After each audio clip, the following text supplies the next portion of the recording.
사가랴와 엘리사벳 오랫동안 자녀가 없어서 하나님께 기도했죠. 그런데 드디어 하나님께서 그들의 기도를 들으시고 그들에게 아들이 태어나게 하셨습니다. 자, 그 일로 인해 사가랴와 엘리사벳은 물론이고 그 이웃, 친척 모든 사람들이 함께 즐거워하고 기뻐했어요. 자, 그런데 이 아이가 태어난 지 드디어 며칠이 되었습니까? 8일이 되었다라고 59절 오늘 본문이 시작하면서 말하죠. 8일이 되매. 이 당시에는 아이가 태어난 지 8일째가 되면 할례를 받게 되어 있었어요.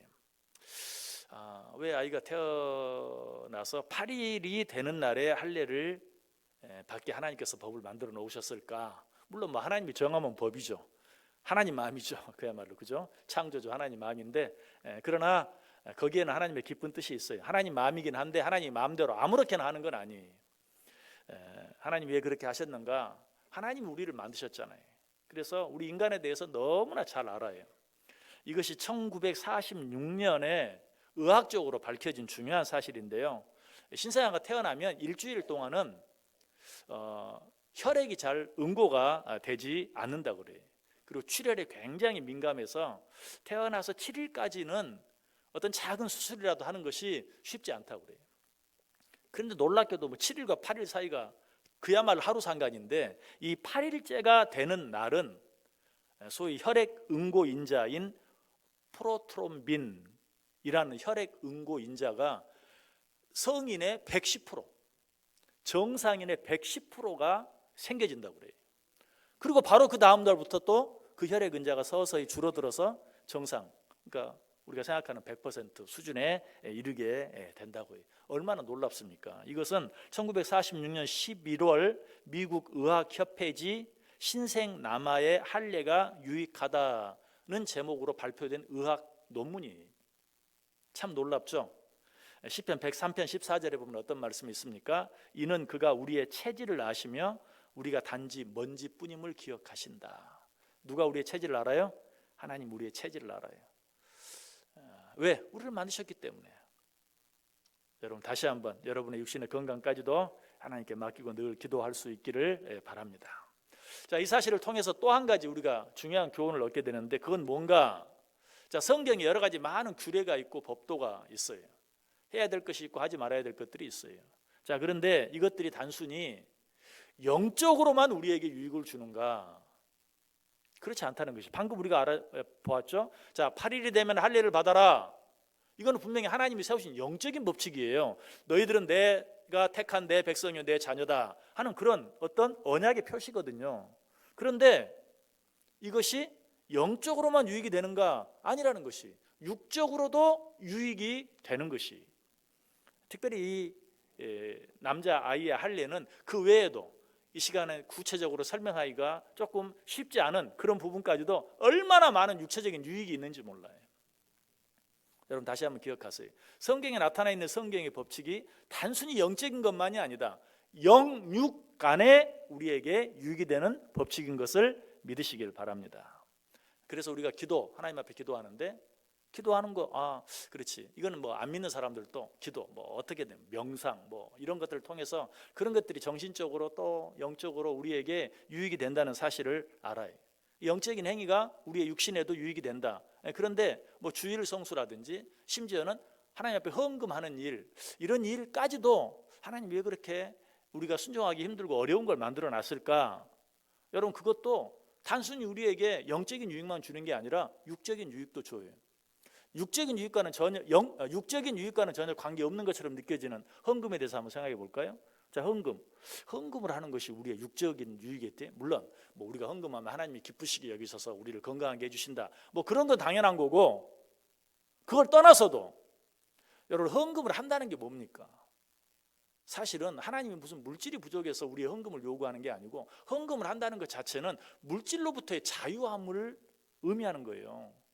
우리가 하나님 앞에 기쁜 마음으로 자발적으로 하나님 앞에 헌금하지 못한다면 나는 어떤 사람이에요? 물질로부터 아직 자유롭지 못한 사람이에요. 진정으로 물질로부터 자유롭다면 하나님께서 우리에게 하라고 하신 것을 기쁨으로 당연한 마음으로, 그건 결국 뭘 말해요? 물질로부터의 자유함. 여러분, 사실 우리가 현대를 살아가면서 우리로 하여금 제일 힘들게 하고 스트레스 받게 하는 게 뭡니까? 사실 물질이에요. 그거 아니라고 말할 수 있는 사람이 아무도 없어요. 물질이 얼마나 우리를 힘들게 하고 우리로 하여금 스트레스 받게 하는지 몰라요. 그런데 그 물질은 어때요? 좀 많을 수도 있고 적을 수도 있어요. 그 물질로부터 자유함을 어떻게 얻을 수 있는가? 우리가 하나님 앞에 기쁨으로 드림으로 말미암아서 사실은 우리가 자유함을 얻는 것이고, 그렇게 할 때 우리 육신도 강건해질 수 있다. 모든 스트레스로부터, 우리에게 스트레스를 주는 가장 중요한 그런 요인으로부터 자유함을 얻고, 결과적으로 어때요? 우리 육신도 강건할 수 있다. 자, 어쨌든 그것이 오늘 말씀의 주제는 아니고, 하나님께서 주신 모든 영적인 법칙들, 그것들은 우리가 잘 지키며 따라갈 때 영적으로만 유익이 되는 것이 아니라 육적으로도 유익이 된다라는 사실을 기억하시길 바랍니다. 자, 그런데 태어난 지 8일 만에 할례를 받아야 되는 것과 더불어서 또 한 가지 유대 사람들이 지키는 풍속이 있었어요. 그건 뭔가? 이 8일째 되는 날 할례를 행하면서 그 아이의 이름을 짓는 일이었어요. 자, 이름을 짓는 일은 뭐 동서고금을 막론하고 다 중요한 일이죠. 그래서 이 사가랴와 엘리사벳도 느지막하게 얻은 이 아들의 이름을 짓기 위해서 주변의 이웃과 친척들을 다 불러 모았어요. 자, 먼저 사가랴와 엘리사벳 사이에 태어난 아이의 할례를 행하기 위해 모인 이 사람들이 그 부모에게 이름을 하나 제안을 하죠. 뭐라고 제안합니까? 아버지의 이름을 따라서 사가랴라고 하자. 우리는 좀 이상하게 들려요. 아니, 어떻게 뭐 아들 이름을 짓는데 아버지 이름을 따라서 아버지하고 똑같은 이름을 지어? 그런데 당시 유대에는 그런 풍속이 있었어요. 아버지나 혹은 할아버지나 혹은 뭐 증조할아버지나 따라서 짓고 싶은 뭐 훌륭한 사람이 있고 또 유명한 사람이 있으면 더더욱 그 사람이 그냥 이름을 짓는 거예요. 똑같은. 아버지라도 상관없어요. 아버지라도 아버지와 똑같은 이름을 지을 수 있어요. 그래서 주위에 모인 친척들이 아버지 이름 따라서 그냥 사가랴라고 하지. 59절에 나오잖아요. 8일이 되면 아이를 할례하러 와서 그 아버지의 이름을 따라 사가랴라 하고자 하더니, 오늘날도 사실 뭐 부모, 우리 동양 사람들에게는 좀 잘 익숙하지 않지만 서양은 어때요? 아버지 이름 따라서 아들 이름 짓잖아요. 우리가 잘 아는 미국 대통령 조지 부시, 아버지 부시, 아들 부시 다 그냥 아버지가 훌륭하니까 또 따르고 싶으니까 그냥 아들이 그 이름을 똑같이 따는 거예요. 물론 뭐 그 가운데 미들 네임까지 다 따르면 뭐 아버지는 조지 허버트 워커 부시, 아들은 조지 W 부시, 조지 워커 부시, 뭐 이런 식으로 미들 네임에 한 가지 뭐 조금 다른 부분이 있긴 하지만 아무튼 이름은 조지예요. 성은 부시고 아버지 이름을 따서 그냥 조지 부시. 이름이 똑같으니까 우리는 아버지 부시, 아들 부시 그렇게 하잖아요. 또 루터 킹 같은 경우도 루터 킹, 그 흑인 인권운동가 유명한 그 목사님, 그 아버지도 루터 킹, 아들도 루터 킹. 그러니까 구별하기 위해서 아들은 루터 킹 주니어라고 이렇게 또 말하죠. 아버지 이름을 따는 것은 너무 은한 거예요. 이상한 게 아니고. 여러분, 성경에도 예수님, 우리가 아는 예수라는 그 이름도 예수님만 예수가 아니에요. 사실은 예수와 동일한 이름이 너무 많이 나와요. 구약의 여호수아, 여기 똑같은 이름이 히브리어로 조수아, 영어로 지금 얘기하는 거죠. 영어로 히브리어로 여호수아가 신약의 헬라어의 예수예요. 호세아 또 마찬가지, 그것도 예수예요. 또 예수아라는 이름도 예수예요. 결국은 다 같은 이름들이. 자, 이런 모든 이름들의 뜻이 뭔가? 여호와께서 구원하신다. 여호수아도 여호와께서 구원하신다. 예수도 여호와께서 구원하신다. 호세아도 여호와께서 구원하신다. 예수아도 여호와께서 구원하신다라는 그런 동일한 뜻을 가진 동일한 이름이다. 자, 어쨌든 이런 관습 때문에 아이의 할례를 위해 모인 사람들이 이 아이도 아버지 이름 따라서 그냥 사가랴라고 하지라고 제안해요. 자, 그런데 뭐 일반적으로 그렇게 얘기하면 그럽시다 하고 끝나는 건데, 이 아이의 어머니 엘리사벳은 뭐라고 이야기합니까? 60절 보세요. 그 어머니가 대답하여 이르되 아니라 요한이라 할 것이다 라고 단호하게 말하죠. 그 많은 사람들이 아버지 이름을 따라서 사가랴라고 하자는데 거기 보면 뭐 손윗 사람도 많이 있겠죠. 그런데도 불구하고 단호하게 아니다, 이 아이의 이름은 요한이라 할 것이다 라고 말해요. 그래서 사람들이, 옆에 있는 사람들이 깜짝 놀라면서 의의를 제기하죠. 뭐라고? 61절 보세요. 그들이 이르되 내 친족 중에 이 이름으로 이름한 이가 없다. 뭐 아버지 이름을 안 따는 것은 좋아요. 그렇다면 아니 나는 싫다, 아버지의 이름, 내 남편의 이름을 딸 것이 아니라 할아버지의 이름을 따고 싶다, 뭐 이렇게 말하면 이해가 되는데, 친족 중에 그런 이름을 가진 사람이 없는데 전혀 다른 새로운 이름을 짓자고 하니까 사람들이 의아해 하는 것이죠. 그리고 나서는 엄마가 그렇게 강력하게 반대하니까 사람들이 아버지 사가랴에게 물어요. 그런데 지금 사가랴의 상태가 어때요? 여러분 아시죠? 누가복음 1장 오늘 앞부분에 보면 하나님이 천사를 통해서 사가랴에게 먼저 말해주잖아요. 오랫동안 자녀가 없었는데 천사를 통해서 너에게 아들이 있을 것이다. 그런데 이 사가랴가 그 말을 믿었어요? 못 믿었어요? 못 믿었잖아요. 그래서 그 벌로 어떻게 되죠? 말을 하지 못하게 돼요. 벙어리가 되고 말았어요. 그런데 대부분의 벙어리가 그러한 것처럼 사가랴도 말만 못하는 게 아니라 지금 듣지도 못하는 그런 상태였던 것 같아요. 왜? 지금 사람들이 그 사가랴에게 묻는데 이 아이의 이름을 사가랴라고 하는 게 좋지 않겠어? 라고 또 묻는데 어떻게 물었다고 이야기해요? 62절 다시 보세요. 그의 아버지께 몸짓하여 무엇으로 이름을 지으려 하는가? 들을 수 있었다면 그냥 뭐 말은 못하더라도 아니 그냥 사가랴 자네 이름 따서 아들 이름도 사가랴라고 하는 게 낫지 않겠어? 이렇게 말하면 되는데 왜 몸짓으로 말했겠어요? 듣지 못하니까 그랬겠죠. 그러니까 말만 못하는 상태가 아니라 듣지도 못하는 그런 상태에 있었다. 자, 그런데 사람들이 이렇게 몸짓으로 물었을 때 사가랴는 뭐라고 대답합니까? 63절에 보면 그가 서판을 달라 하여 그 이름을 요한이라 쓰매 다 놀랍게 여기더라. 말 못하니까 그래요 그냥 아니죠. 아니에요. 나도 내 아내와 더불어 똑같이 그 아들의 이름을 요한이라고 하기를 원합니다 라고 말하고 싶은데 말을 못하니까 서판을 달라고 해서 아닙니다. 나도 내 아내와 똑같이 내 아들의 이름을 요한이라고 하기를 원합니다 라고 서판에 썼다라고 말하고 있어요. 자, 이 모습을 보고 사람들이 참 신기해하죠. 왜?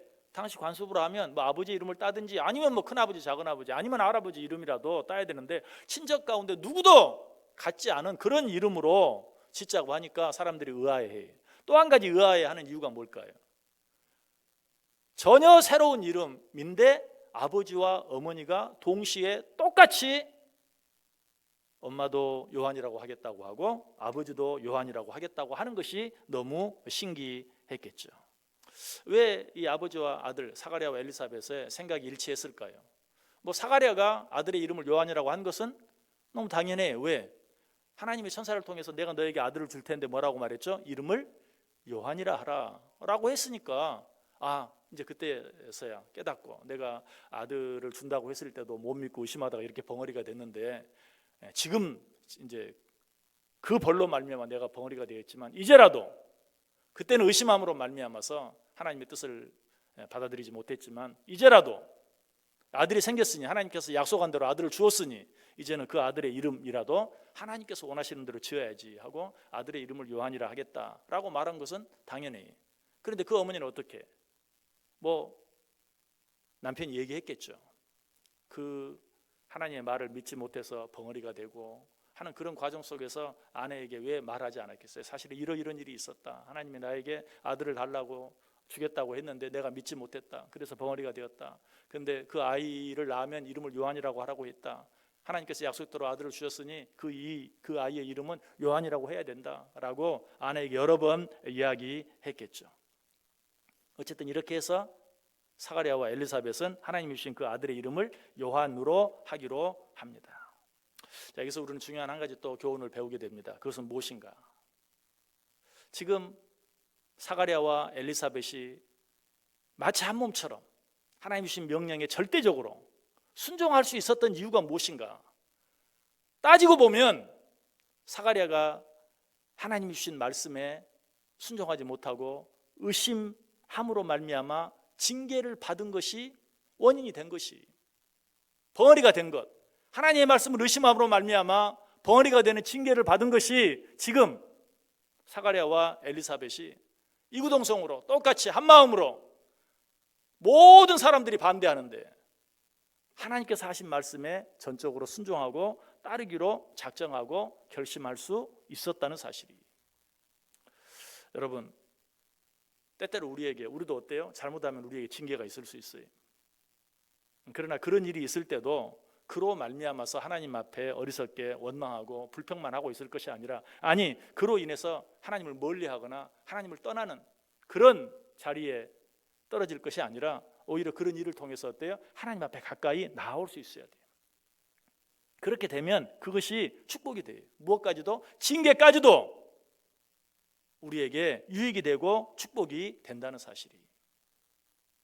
우리 사실 성경을 통해서 한번 확인해 볼까요? 욥기 5장 17절 말씀 우리 같이 한번 읽어보겠습니다.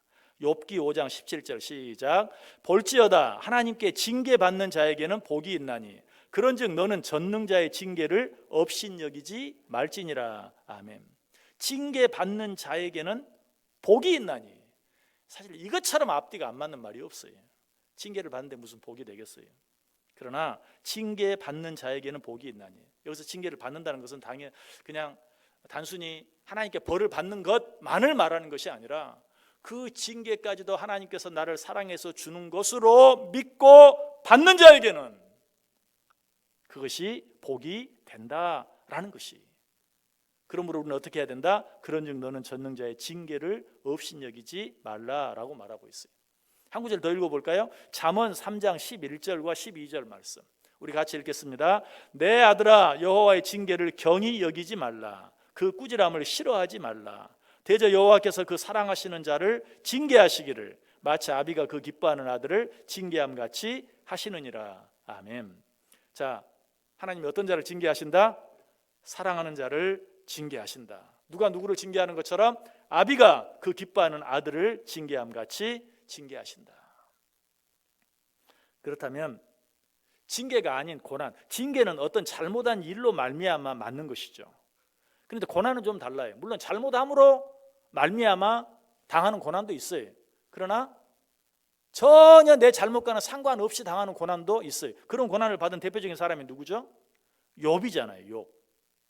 욥기 42장 5절에 보면 그런데 그가 이렇게 고백하고 있어요. 내가 주께 대하여 귀로 듣기만 하였사오나 이제는 눈으로 주를 배웁나이다. 이것은 욥이 고난받은 전과 후로 나누어서 내가 고난받기 전에는 주께 대하여 귀로만 들었습니다. 아, 하나님이 그런 분이구나. 아, 하나님이 나를 사랑하신대. 아, 하나님은 전능하신 분이시래. 귀로 듣기만 했는데 고난을 당하고 난 후에는 어때요? 이제는 눈으로 봅니다. 말씀을 귀로만 듣는 것이 아니라 그 전능하신 하나님, 나를 사랑하시는 하나님을 내가 눈으로 직접 봅니다. 이것이 고난의 유익이죠. 잘못해서 받는 징계도 감사함으로 받으면 내게 은혜가 되고 축복이 되는데 내 잘못과 상관없이 받는 고난은 내가 믿음으로 잘 받기만 하면 얼마나 더 큰 유익이 되고 축복이 되겠는가.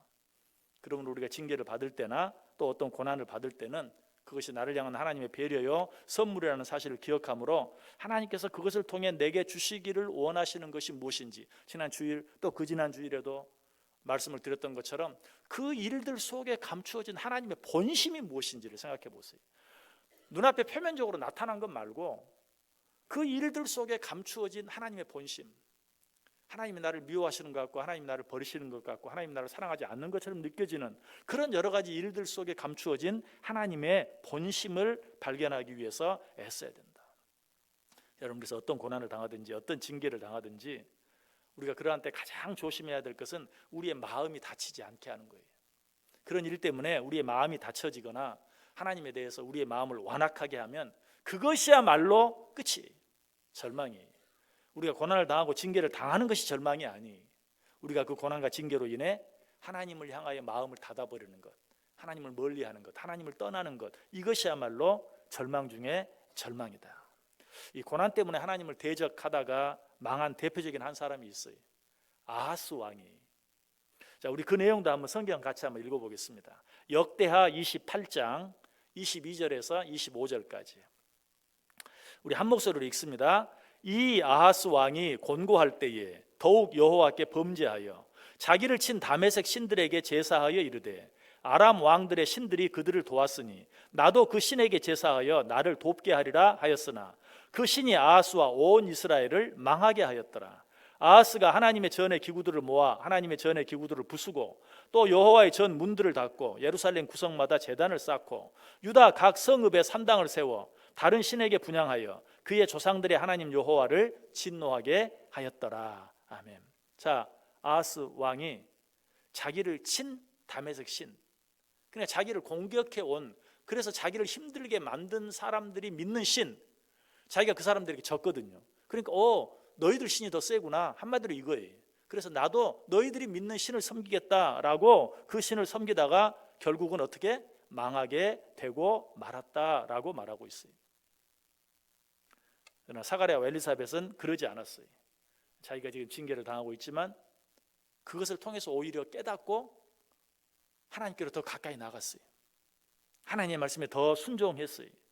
여러분, 사가랴가 자기가 한 잘못으로 인해서 벙어리가 되고 듣지 못하게 되고 하는 이런 일은 사가랴 자신에게만 고통이겠습니까? 여러분 남편이 그런 어려움을 당하면 남편만 혼자 고생하나요? 아니죠. 어쩌면 그 옆에 있는 아내가 더 힘들고 더 어려울 수 있어요. 그러나 사가랴뿐만 아니라 어때요? 엘리사벳도 그 일로 인해서 전혀 원망하지 않았어요. 자, 이 사가랴의 아내 엘리사벳과 정받아야 되는 사람이 있다면 역시 욥의 아내죠. 욥의 아내. 욥의 아내는 어땠어요? 욥이 곧 고난을 당하니까 어때요? 하나님 저주하고 죽어라. 하나님이 살아있다면, 하나님이 정말 하나님이라면 그런 고난을 당하게 내버려 둘 리가 있느냐? 차라리 그 하나님 저주하고 죽어라. 그 욥의 아내였어요. 그러나 사가랴의 아내 엘리사벳은 그러지 않았다. 여러분, 여기서도 우리 재밌는 사실 한 가지를 발견할 수 있는데, 사가랴의 아내는 이름이 뭐예요? 뭐예요? 엘리사벳. 욥의 아내는요? 몰라. 그렇죠? 모르죠. 왜 사가랴의 아내는 엘리사벳인데 욥의 아내는 이름을 모를까? 이름을 알 가치가 없어요. 이름을 알 가치가. 부자와 나사로. 거지의 이름은 뭐예요? 나사로. 부자의 이름은 몰라. 알 가치가 없어요. 성경을 보면 참 재미가 있어요. 그런 것도. 욥의 아내는 그냥 욥의 아내라고만 나와 있지 이름이 나와 있지 않아요. 그 이름을 알 이유가 없어요. 물론 정말 악한 사람들의 이름이 나오기도 하죠. 그런 사람은 이러면 안 된다는 사실을 또 우리에게 가르쳐줘야 하니까 그런 사람의 이름이 언급되기도 하는데, 어쨌든 욥의 아내는 이름이 없어요. 그러나 남편 사가랴의 그 엄청난 고통 가운데서도 엘리사벳도 하나님을 원망한 것이 아니라 하나님께 더 가까이 나아감으로 말미암아서 피차간에 서로 큰 은혜를 받고 축복을 받는 것을 보게 돼요. 자, 이들은 고난을 믿음으로 받아들이고 징계까지도 믿음으로 받아들이고 징계까지도 하나님의 사랑으로 받아들임으로 말미암아서 하나님의 명령에 순종했다. 그래서 내 아들의 이름을 요한이라 하라 하는 그 하나님의 명령에 온 친족들 모인 모든 사람들이 그럴 수는 없다 라고 말하는데도, 그럼에도 불구하고 하나님의 말씀에 전적으로 순종하는 것을 우리가 보게 돼요. 그 사실을 가지고 사가랴와 엘리사벳이 하나님께 순종했다, 하나님의 모든 일들을 믿음으로 받아들였다, 하나님께 감사했다라는 사실을 알 수 있는 것은 요한이라는 이름의 뜻이에요. 여러분, 이 요한의 이름의 뜻은 하나님은 은혜로우시다라는 뜻이에요. 요한이라는 말이 하나님은 은혜로우시다. 자, 이 대화를 한번 생각해 보세요. 지금 사가랴와 엘리사벳 그리고 주위에 모여 있는 사람들과의 대화를 한번 생각해 보세요. 사람들은 그 아이의 이름을 사가랴라 하라 라고 말하는데, 지금 아버지와 엄마 사가랴와 엘리사벳은 뭐라고 말하고 있어요? 아니다, 요한이라 할 것이다. 근데 그 요한이라는 이름의 뜻이 무엇이라고요? 여호와는 은혜로우시다. 아니다, 여호와는 은혜로우시다. 계속 지금 이렇게 말하고 있는 거예요. 그렇죠? 요한이라 할 것이다. 여호와는 은혜로우시다고 말할 것이다. 그런 자기의 고백이에요. 사실 처음에 자녀가 없을 때, 그때만 해도 하나님 앞에 기도하면서도 어쩌면 하나님을 향해서 원망했을지도 몰라요. 왜 우리에게만 자녀를 주지 않아서 우리로 하여금 이런 어려움을 당하게 하십니까? 고통을 당하게 하십니까? 당시 자녀가 없는 것은 아무튼 큰 벌로 생각을 했기 때문에 너무나 힘든 일이었어요, 견디기. 그럼에도 불구하고 그들은 하나님께 기도했었죠. 그런데 정작 하나님이 선사를 통해서 내가 아들을 줄 것이야 라고 말하니까, 아유, 저도 늙었고, 아브라함하고 똑같은 말을 한 거예요. 사가랴도 그랬어요. 나도 늙었고 내 아들 늙었는데 어떻게 그런 일이 있겠습니까? 라고 믿지 못했어요. 그래서 하나님께서 벌을 내렸어요. 벙어리가 되게 하셨어요. 그런데 그 사실을 통해서 깨달았어요. 아, 하나님은 정말 아직도 나를 사랑하고 계시는구나 라고 깨달은 거예요. 그리고 뭐라고 말해요? 여호와는 은혜로우시다. 나는 이 사실을 몰랐다. 잠깐 동안 그 사실을 의심했다. 그런데 지금 돌이켜보니 여호와 하나님은 이전에도 벙어리가 된 지금도 앞으로도 영원토록 내게 은혜로우시다 라는 그런 고백을 하고 있는 거예요. 나는 요한이라 할 것이다. 요한의 뜻이 뭐라고요?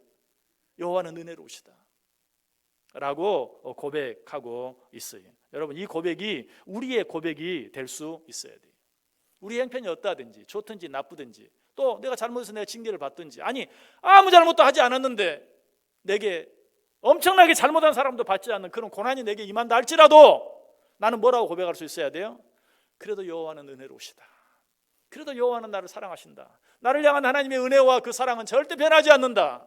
이전에도 여호와는 내게 은혜로우셨고 지금도 여호와는 내게 은혜로우시고 앞으로도 영원토록 여호와는 내게 은혜로우실 것이다 라고 고백할 수 있어야 돼요. 사가랴 엘리사벳은 자신들이 당하는 징계와 고난까지도 자신들을 향한 모양이 다른, 스타일이 다른 하나님의 은혜요 사랑임을 인정하면서 하나님 앞에 감사했던 것이, 그 결과가 무엇이었습니까? 오늘 본문 64절 우리 다 같이 한번 읽어볼까요? 오늘 본문 64절 시작. 이에 그 입이 곧 열리고 혀가 풀리며 말을 하여 하나님을 찬송하였다. 아멘. 정말 그들이 고난 가운데서도 징계 가운데서도 하나님의 은혜와 사랑을 인정했을 때 이에 그 입이 곧 열리고 혀가 풀리며 말을 하여 하나님을 찬송했다. 그 뒤에 보면 어떤 말씀이 있어요? 그로 인해서 주변에 다리 있는 모든 사람들도 함께 놀라고 하나님께 영광을 돌리는 그런 모습을 보게 되죠. 징계와 고난 속에서라도 하나님의 은혜, 하나님의 섭리, 하나님의 뜻, 하나님의 계획, 하나님의 사랑을 의심하지 않고 믿음으로 받아들이기만 하면 징계와 고난이 무엇으로 바뀌어요? 축복으로 바뀌어요. 징계와 고난을 축복으로 바꾸는 방법은 순종과 감사예요. 여러분에게 어떤 일이 있습니까? 지금 여러분에게 어떤 고난이 있습니까? 아니 어떤 징계가 있습니까? 우리는 그 고난과 징계 앞에서 한 가지를 선택해야 돼요. 하나님 앞에 납작 엎드림으로 성숙과 축복을 택할 것인지, 아니면 그 하나님 왜 이러십니까? 라고 따지면서 하나님을 대적함으로 더 큰 고통과 멸망을 택할 것인지 결정할 수 있어야 돼요. 아픈 만큼 성숙한다는 말이 있죠. 고난은 우리를 성숙하게 하는 하나님의 방법이에요. 고난은 하나님의 음성을 듣게 하는 하나님의 확성기예요. 고난은 하나님께서 우리에게 주시길 원하시는 축복을 쌓는 포장지. 그것을 감사하게 받을 줄 아는 자는 그 속에 들어있는 축복을 함께 받을 수 있는 것이, 어떤 고난이든지 감사하게 받음으로 그 고난 속에 감추어진 하나님의 축복들, 그리고 그 고난과는 좋게 비교할 수 없는 놀라운 축복들을 받아 누릴 수 있게 되기를 주님의 이름으로 간절히 축복합니다.